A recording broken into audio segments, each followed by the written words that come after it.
réconciliation. Il a fait l'œuvre de la réconciliation. Dieu s'est réconcilié avec les hommes. Parce que Dieu était séparé avec les hommes à cause du péché de l'humanité. Dieu s'était séparé des humains. L'humanité est devenue des esclaves, était devenue des ennemis de Dieu plutôt. Les gens sur la terre étaient devenus des ennemis de Dieu. Les nations étaient devenues des ennemis de Dieu. Tout le monde était ennemi de Dieu. Le monde était dans les ténèbres, dans le noir, dans la perdition. Alors Dieu était en train de chercher à mettre une petite lumière sur la terre au travers d'un peuple qui a choisi. C'est pourquoi il a choisi Abraham. Il a fait maintenant une œuvre nouvelle. À partir d'Abraham, un homme va créer une famille. Une famille qui sera la lumière du monde. À partir de cette famille, il va créer des familles. Des familles qui seront la lumière du monde. Qui vont porter sa parole. Qui vont marcher selon ses pensées. À partir de ces plusieurs familles, il va créer un peuple. À partir de ce peuple, il va créer une nation. À partir de cette nation, il va créer un pays. À partir de ce pays, il va sauver des familles. Il va sauver des nations. Il va sauver des peuples.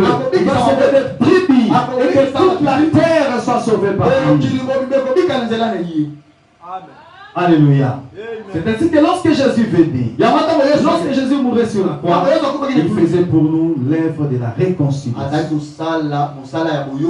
Des Corinthiens chapitre 5 verset 17 à 19, j'ai lu cela au nom de Jésus-Christ.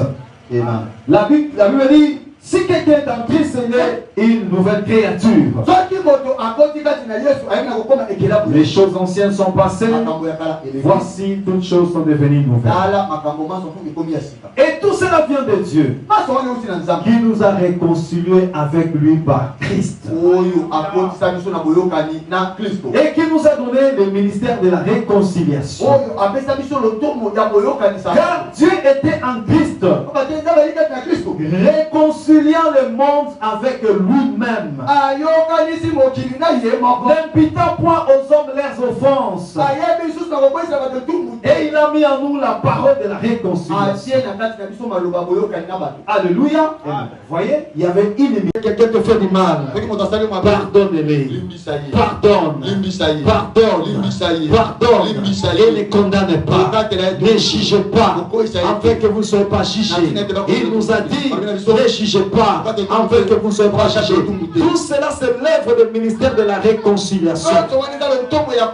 Il nous a donné le ministère de la réconciliation. Mais si on t'envoie réconcilier des personnes qui sont en crise, des relations d'amitié, toi tu ne viendras pas là devant eux, tu commences à dire non, toi aussi tu avais exagéré.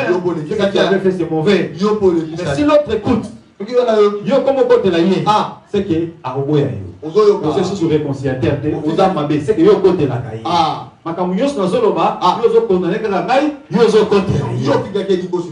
Alléluia.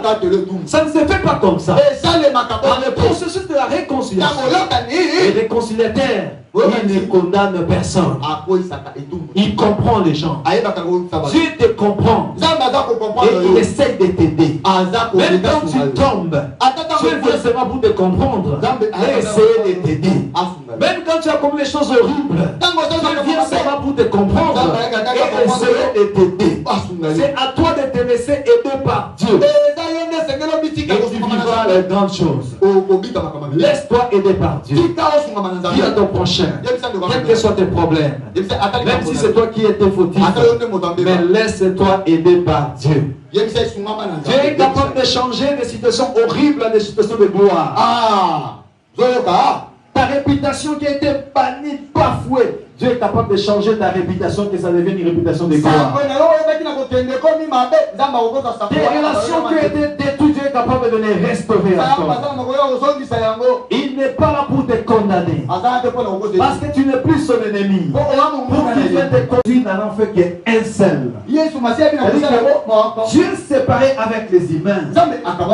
Et maintenant Christ est venu réunir Dieu avec les humains.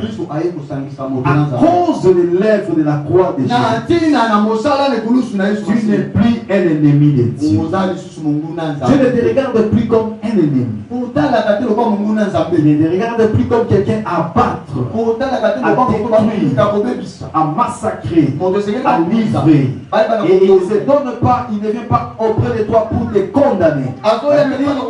Il était là, réconcilier le monde avec lui-même et n'imputant pas aux hommes leurs offenses. Lorsqu'on est dans le processus de la réconciliation, lorsqu'il y avait conflit entre deux parties, et il y a un réconciliateur. On a vu assez beaucoup dans notre pays des réconciliateurs qui réconciliaient les partis adverses, politiques, etc.